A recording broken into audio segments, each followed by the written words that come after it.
So when you're reading or watching a magical girl thing, there's a certain set of expectations. Flashy transformation sequences, color-coded outfits, big attacks with catchy names, dramatic declarations of love and friendship. And power-ups. Lots and lots and lots of power-ups. Which isn't surprising, since the classic magical girl genre is basically just a Sentai show aimed at girls. The way magical girls or Sentai heroes tend to unlock these new power-ups is usually pretty similar. Their mentors or mascots give them a fancy new item. They search deep within themselves for a power that's been there all along. Or the bad guy is about to win, which gives them a good old power of friendship level up. Or all three. All three happens pretty often, too. Yeah. As a general rule, magical girls don't tend to have quite as interesting a progression system as your typical shonen. Hell, some of them, pretty sure, barely have any progression at all. Not gonna lie, kinda rude. I respect it. I try. But yeah, it's kind of funny, isn't it? Magical girls are all about growth and evolution, but the development of their abilities tends to be pretty secondary. There are some series that definitely feature progression as a major linchpin of the overall story, though. Take Cardcaptor Sakura, for example. The progression system is built into the narrative of that one, like some sort of magical girl collectathon. But Cardcaptor Sakura isn't really the same type of magical girl. And while progression is a part of her story, there's another magical girl story that tackles its progression from a way more unique angle. By turning it into a friggin' JRPG. I'm only half kidding. We are, of course, talking about none other than Magic Knight Rayearth. There is a lot to say about Rayearth. Believe me, I have thoughts. Thoughts I'm not gonna share right now because I also have feelings, and I don't really want to hurt anyone else's. That's Rila's job. I'm good at it. But, if nothing else, there's one thing it did incredibly well. Sneaking an existential high fantasy adventure into my goofy 90s magical girl anime. And the adventure aspect of this story is probably its strongest point. If there is one thing Clamp is gonna make a magical girl do, it's work for her power boosts. And in Magic Knight Rayearth, a lot of that comes down to the most tried and true method of any classic JRPG. Grinding like hell. So let's tune in and talk about how Rayearth turns an RPG quest into a magical adventure. So how does a magical girl usually get their powers? Easy. They meet, or are given, their mascot. More often than not, the mascot isn't just a cute partner. They're a guide. They're the ones who have the knowledge of how the world works. They're the ones who provide, or even are, the mechanisms through which the girls can transform. But while that's not exactly the case with Magic Knight Rayearth, sorta, it's not far off.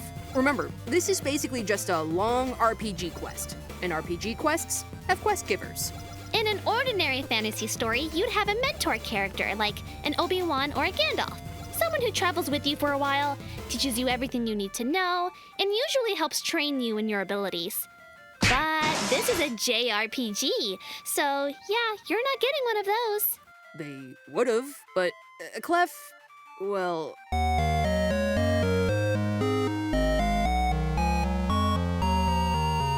Yeah, so into the deep end you go, but he does have enough time to give them their magical powers, or more accurately, unlock them and send them on their way. To meet Persea, who is yet another quest giver, and the person who can help outfit the girls with the tools they'll need to continue their adventure. She also gives them Makona, who's the actual mascot of the series, as well as basically being the girls' living compass, portable storage, and all-around Swiss Army rabbit. Lets him talk to Clef while he's still petrified, too. But still not enough to reliably be considered a mentor per the hero's journey. So, sorry girls, you're still very much on your own. The point is that, in place of the mascot giving them the means to transform and become their magical selves, their powers are awakened by Clef, and they get their weapons from Persea. It's all the same stuff. Destined magical abilities? Check. Fancy armor that changes as the story progresses? Double check. Weapons that give them even more powers and look suspiciously like they'd be easy to sell as toys? Super check. But the responsibility of the starting point is shifted in order to fit the magical girl progression into a fantasy quest format. Which, of course, obviously facilitates all the growth that happens over the course of the adventure from that point on. The Rayearth girls have a long journey on their hands. And, like any good quest, it comes with a long list of objectives. And the first major one after finding Persea feels like it was plucked right out of an old RPG. finding the mythical element Escudo and bringing it back to Persea so she can make them their new weapons. New weapons that will evolve along with them and their abilities. Sound familiar? Yep. It's not just getting the powers that follows the arc of the girls' quest through Saphiro, it's their growth. The quest doesn't just introduce them to dangers that force them to level up. Most of their initial quest is spent trying to find big power-ups. It doesn't stop with getting their new weapons. It also extends to the rune gods. And we can even crack this open a bit further. RPGs as a genre were obviously heavily inspired by Lord of the Rings and its contemporaries. Yes, even Eastern ones. Lord of the Rings is famous for tons of reasons, but the one we're concerned about is its monomythic narrative structure. In that structure, there's a section called the Road of Trials. It has other names depending on whose version of the structure you're studying, but this stage is in pretty much all of them. It's not necessarily literal, it's just a stage where the hero faces various escalating challenges en route to their final goal. But you can just ignore that, because it is very literal in this case. Throughout the first half of the series, the girls are each tested twice. The first time is when they go to get the Escudo. The Spring of Eterna shows each of them illusions that they have to overcome in order to prove that they're worthy, so they can get what they came for.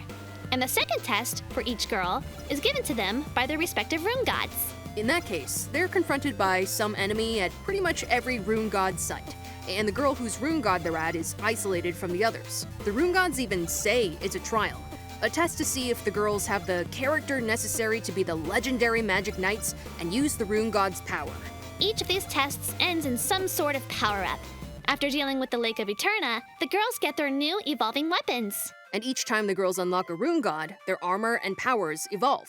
Culminating in a really flashy final form that decides to remind you that this is definitely a Magical Girl series, in case it wasn't clear enough because of all the obvious stuff. I hear you. Rila, Rayearth isn't a Magical Girl show just because they have power-ups. You're right. They're just a group of color-coded teenage girls with supernatural elemental powers, magic armor that transforms as they unlock more abilities, evolving weapons that only they can use, cute mascot, and character arcs about maturing into young women throughout the course of the... Oh. Also, friendship!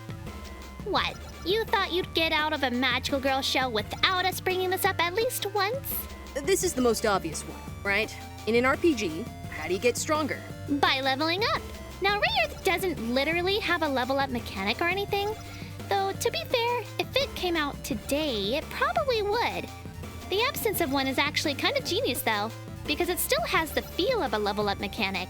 Thanks to the whole evolution thing with their weapons and armor, the girls' growth feels like it happens in stages, which is something it has in common with a lot of other Magical Girl stuff. And those evolutions happen in response to the girls' growth as characters, not their physical training or anything. And just to make it more impactful, these evolutions only happen when the girls are in extreme peril. Usually, one of the girls would evolve when the antagonists were getting close to killing one or both of the others. Hikaru was able to use her magic from basically the second Clef unlocked it for her, but Umi and Fu only gained the ability to use theirs when the others were being endangered by Alcyone. Later, all of them were able to evolve their weapons while trying to save the others from Alcyone's schemes and Ascot's monsters. And all of that was always building up to the trials of the rune gods, where the bond between the three of them was always the point. Even in the final act of their first quest, they overcome everything by literally combining the rune gods' power. Their power. You know how certain Pokemon only evolve when you become good enough friends with them? It's like that. Their abilities weren't the things leveling up, their friendship was. That's what let them evolve to reach new heights. And seriously, how much more Magical Girl can you get? In its first half, Rayearth is a remarkably simple little series. The character arcs are super basic, and the plot is literally to save a princess. And the villains are kinda shallow. It doesn't actually offer a lot of compelling anything. Until the very end, which, trust me, we will be talking about. I'm telling you, man, thoughts. And feelings? Like you wouldn't believe.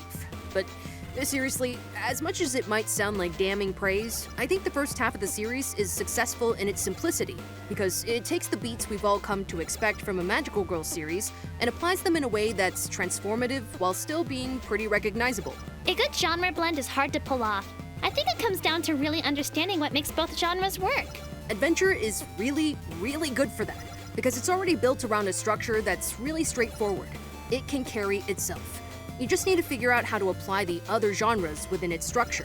And I think by making Rayearth a Magical Girl JRPG, Clamp hit the sweet spot. at least structurally. But what do you think of Magic Knight Rayearth? Or have you seen it at all?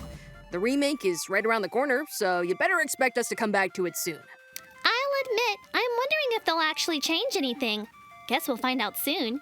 Until then, be sure to hit that like, comment, and subscribe if you want to help us out. And if you want to help out even more, the Geek Machine Patreon page is right down there in the description. This has been Bullet-Toon'd. She's my sister Riley. That's my sister Rila. Thanks for watching. Keep up the awesome and stay tuned!